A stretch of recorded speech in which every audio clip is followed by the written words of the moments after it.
ಮಂಡ್ಯದಲ್ಲಿ ಗೌಡ್ರ ಕುಟುಂಬದಿಂದ ಕಾಲಭೈರವೇಶ್ವರನಿಗೆ ವಿಶೇಷ ಪೂಜೆಯನ್ನ ಸಲ್ಲಿಸಲಾಗಿದೆ. ತಡವಾಗಿ ಆಗಮಿಸಿದ ನಿಖಿಲ್ ತಂದೆ ತಾತನ ಜೊತೆ ಪೂಜೆಯನ್ನ ಮಾಡಿದ್ರು. ಪೂಜೆ ಬಳಿಕ ಮಾತನಾಡಿ, ಯಾರಾದ್ರೂ 3 ಗಂಟೆಯಲ್ಲಿ ಕಲ್ಲು ತೂರ್ತಾರಾ?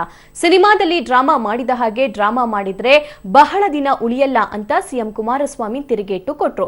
ಚಾಲೆಂಜಿಂಗ್ ಸ್ಟಾರ್ ಮನೆಗೆ ಕಲ್ಲು ಹೊಡೆದ್ರಲ್ಲ, ಮರುಕ್ಷಣ ಆ ಭಾಗದ ಅಧಿಕಾರಿಗಳಿಗೆ ಸಿಸಿಟಿವಿ ಫುಟೇಜ್ ಸೀಸ್ ಮಾಡಲು ನಾನು ಹೇಳ್ದೆ, ಆದ್ರೆ ಸಿಸಿಟಿವಿ ಆಫ್ ಆಗಿತ್ತಂತೆ, ಯಾರು ಆಫ್ ಮಾಡಿದ್ದು ಅಂತ ಪ್ರಶ್ನಿಸಿದ್ರು. ಈ ವೇಳೆ ಅಭಿಮಾನಿಯ ಬಲಗೈ ಮೇಲೆ ತಮ್ಮ ಹಚ್ಚೆ ನೋಡಿದ ಸಿಎಂ ಕುಮಾರಸ್ವಾಮಿ ಅವರನ್ನ ಕರೆದು ಮಾತನಾಡಿಸಿದ್ರು. ಮೊನ್ನೆ ಯಾವುದು ಕಲ್ಲು ತೂರಾಟದ ಬಗ್ಗೆ 3 ಗಂಟೆ ರಾತ್ರಿಲಿ ಯಾರಾದ್ರೂ ಹೋಗಿ ಕಲ್ಲು ತೂರ್ತಾರ ಮನೆ ಹತ್ರ? ಅದರ 8-10 ಗಂಟೆ ಮುಂಚೆ ಏನಾಗಿದೆ, ಕೇರ್ಪೇಟೆನಲ್ಲಿ ಯಾರ ಕಾರಿಗೆ ಯಾರು ಕಲ್ಲು ತೂರಿದ್ದಾರೆ,